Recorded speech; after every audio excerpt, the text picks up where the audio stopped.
Mais aussi, c'est le contrôle des parrainages au niveau du Conseil constitutionnel. On a un candidat à la candidature sur le plateau, en l'occurrence Malick Gueye.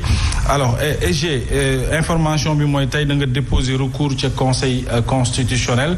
Est-ce que mën nga revenir sur ce qui s'est passé ci sa passage ca Conseil constitutionnel ginnaaw ba jon contrôler ce parrainage ba jon yàlla tey li waral wala li sabab nga déposer un recours? Ah, merci Mohamed. Je le remercie. Occasion bi ñu am pour expliquer au peuple sénégalais. En fait, ce qui s'est passé au Conseil constitutionnel, je pense que contexte bi ñu nekk nii dafa nekk contexte bu xaw a doy waar ci joxe information. Parce que man en réalité depuis 3 jours am na organes yu bari yuy wax ne ma candidature a été invalidée. Donc alors que loolu c'est pas la réalité. Moi j'ai pas été invalidé. C'est ça. Donc boo xoolee sur le PV bi nga xam ne le Conseil constitutionnel daf ko bind dañu wax ne pour mon cas en fait il y a un problème de transfert de données électroniques et que cette situation est atypique maanaam ça n'a jamais existé et que amul benn loi wala directive du Conseil constitutionnel buy légiférer ci loolu. C'est le Conseil constitutionnel qui a parlé d'atypique, de situation atypique et que le problème n'est pas encore résolu. C'est ça qui est dans le PV du Conseil constitutionnel. Parce que mon mandataire a demandé au président du Conseil constitutionnel est-ce que da ngeen ñu invalider wala da ngeen ñuy valider. Le président lui a dit que mënuma leen wax validation mënuma leen wax invalidation. Parce que votre cas est un cas quand même boo xamante ni la responsabilité mënuñu leen ko imputer. Et effectivement il a raison mënuñu imputer loolu. Parce que l'histoire du problème ou le problème de l'histoire, c'est-à-dire on a déposé nos parrains, déposé suñuy dossier. Le greffe du Conseil constitutionnel jox ñu un PV bi je pense que envoyé naa ko ñu bari. Ci PV bi ñu ni dossier yii la ñu am les 9 pièces Malick Gueye joxe na ko ñu ni joxe na 14 cartons sur 14 régions yoo xam ni ay documents physiques la de parrainage jox nañu benn clé USB boo xamante ni y a 54 917 parrains répartis sur région yi ba mu jeex signé le greffe du Conseil constitutionnel. ñu scellé la clé jox leen ko mu am fa 72 heures ñuy doog a contrôler samedi. Maintenant moom mandataire bi mu ñëwee samedi ñu contrôler ko dañu dugal clé bi dans la base de données. Les informaticiens du Conseil constitutionnel ne ñoom en fait mënuñu basculer mes données dans le système d'information de contrôle de parrainage. Mais le président du Conseil constitutionnel, je le remercie parce qu'il a eu une attention particulière par rapport à notre dossier. Parce qu'il a demandé à ses informaticiens, en fait, qu'est-ce qu'il faut faire pour régler le problème. C'est ça. Parce que c'est des informaticiens. Mais dañu la contrôler 2 fois. Bu njëkk bi da nga ne dañu contrôler les 9 pièces mu mat. ñu contrôler également les documents physiques yi nga xam ne def nga ko ci ay carton nga wax ne clé bi aussi dañu ko vérifier gis ci le nombre de parrains. Non, ça dit que ça c'est pas le contrôle. Parce que le contrôle c'est sur le parrainage. Mais les documents physiques bala ngaa ñëw bañ lay contrôler sur le parrainage le président du Conseil constitutionnel day génne les 9 pièces ne ndax baax na. Man bi ma ñëwee sama mandataire toog dañ ne ko les 9 pièces de Malick Gueye baax na. Donc on va aller. mooy jour bi ñu ko tijjee Conseil constitutionnel. Mais bi ñu tijjee clé bi. Oui.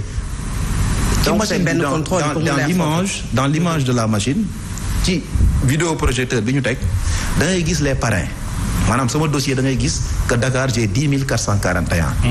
nga gis ni Thiès j'ai 9 427. nga dem Diourbel 6 017. comme ça ba région yi jeex les nombres de parrains.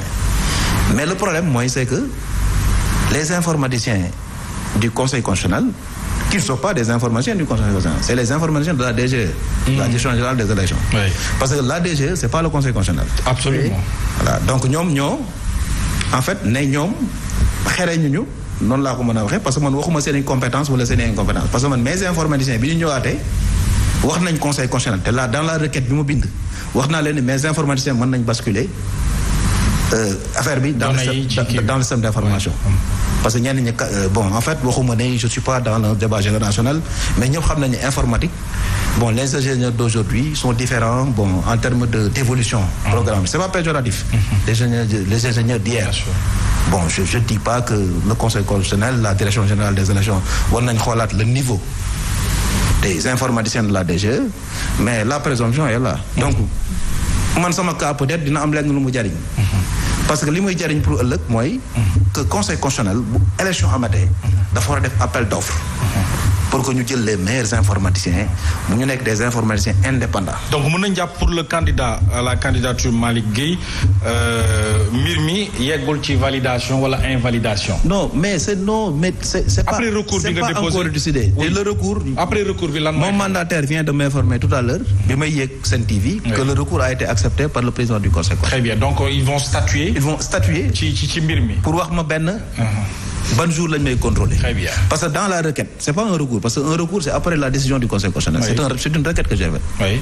Parce que le conseil constitutionnel ne peut pas faire de recours. C'est ça.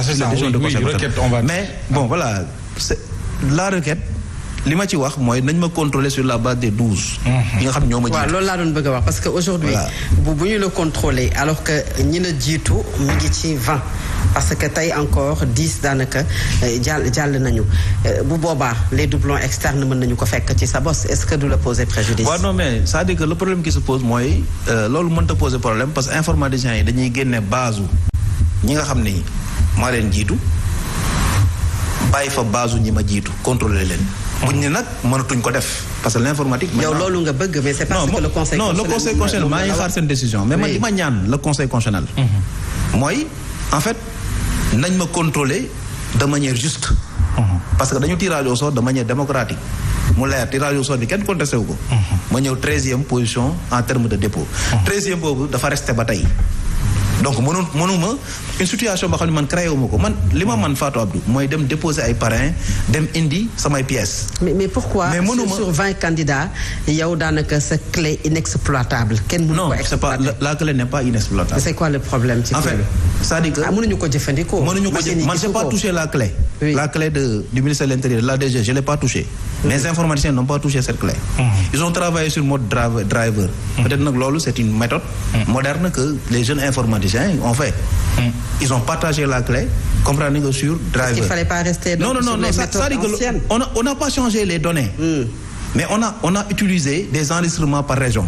Parce que on a une application boo xam ni boo nekkee région de Dakar boo nekk Kaolack wala nga nekk feneen tu enregistres directement sur la clé. Maintenant le problème qui se pose mooy le basculement. ñoom mënuñu ko def mais j'ai demandé au conseil constitutionnel ñu permettre mes informaticiens ñëw def ko. Bien sûr. Maintenant bu ñu paree nag ci loolu. ëllëg ñu def renforcement de capacité en informatique parce que nee naa leen man mënuñu ma éliminer sur un examen d'informatique parce que parrainage la nekkuñu examen informatique. C'est ça. te ce serait une jurisprudence dangereuse. mais bu ñu demee bu fekkee ne clé bi maanaam am na jafe-jafe ba mënuñu ko gis est-ce que mënul nekk motif pour que parrainage bi nga xam ne moom nga déposé mu bañ a jàll. waaw mais le président du conseil constitutionnel. dalal na xelam ci wàll woowu. en fait xam nga lu tax la requête non xam nga dafa am lu xew ci biir salle bi moo tax mënuñu wax lépp. mais dafa am lu mu wax dafa am lu mu wax. loo xam ni bon en fait xam naa ni moom aussi inquiétude bi. nit ñi am sur les compétences des informaticiens de la DGE mu ngi ci bàyyi xelam. mu ngi ci bàyyi xelam. parce que il les a dit mais trouver une solution. C'est ça. parce que dama lay jox benn exemple. bi ma ñëwee dama def SL Saint-Louis. dama def SL informaticien bi abrégé ko SL. bi ñu ñëwee Saint-Louis bon mu ni non Saint-Louis bi dañ ko war a bind Saint-Louis. dëgg la boo ñu ko def SL non d'accord. oui mais le président du conseil lui a dit non corrige et avance. ok. ça veut dire que ñoom. seen rôle foofu mooy. c'est pas nekkuñ ci rôle éliminer ñu war a alléger non dañ fa nekk comme technicien.